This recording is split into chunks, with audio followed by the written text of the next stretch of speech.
Kevin Mitnick is known as the king of all hackers, with aliases like the Condor and the Dark Side Hacker. Mitnick's exploits stem back to his youth in the late 70s, where he began taking advantage of the system by tricking the Los Angeles bus transfer system to get free rides. As he aged, Mitnick found his gift for code and began hacking into big-name companies like Nokia, Motorola, IBM, and eventually, the Pentagon. Millions of dollars of information passed through his hands before he was finally arrested in 1995. Hardly deterred, Mitnick went on the run from the FBI for 3 years and was the most wanted computer criminal of his time, before he was sentenced to 4 more years in jail. Mitnick didn't consider what he was doing as hacking and referred to it politely as social engineering. At one point, a judge found him so threatening that he placed him in solitary confinement because he thought Mitnick could start a nuclear war by whistling codes into a payphone.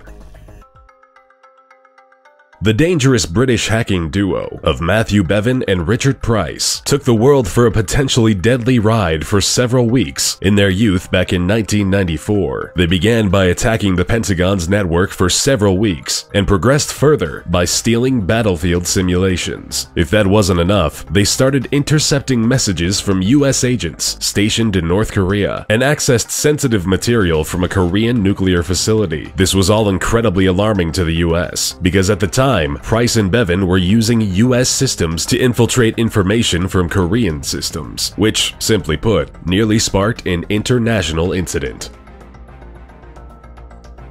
You've probably heard about the infamous hacktivist group, Anonymous, or just Anon, sprouting back in 2003 from the breeding grounds of 4chan. Anonymous consists of an unspecified number of politically active hackers. They campaign for internet freedom, social justice, and transparency in the law. With nothing off limits, this group has hit the Chinese government, the Vatican, the FBI, and CIA, while spending just as much time leaking documents or taking down websites with political intent during the aftermath of tragedies like Charlie Hebdo, Michael Brown, and launching large-scale personal attacks on individuals associated with the KKK. While they may not be monetarily motivated, the information they've leaked and the impact they've had on cases and cover-ups has been huge.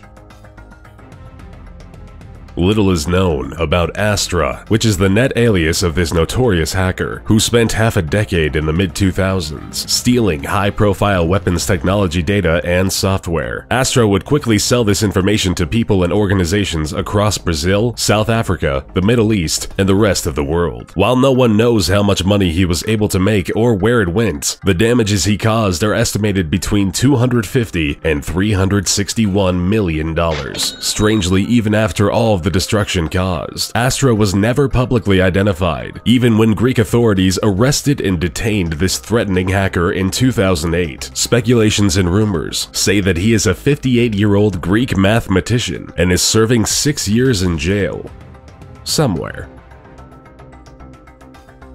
Gary McKinnon infiltrated over 97 US military and NASA servers in just a year during 2001. He deleted sensitive data, software, and files that cost the US government $700,000 in recovery charges due to the severity of the damage. Confident in his skills, McKinnon, who went by the alias Solo, taunted the military by posting, "Your security system is crap. I am Solo. I will continue to disrupt at the highest levels." Strangely enough, McKinnon wasn't in it for any kind of monetary gain, and it turns out he was just looking for files containing evidence of extraterrestrial life, which, according to McKinnon, he found.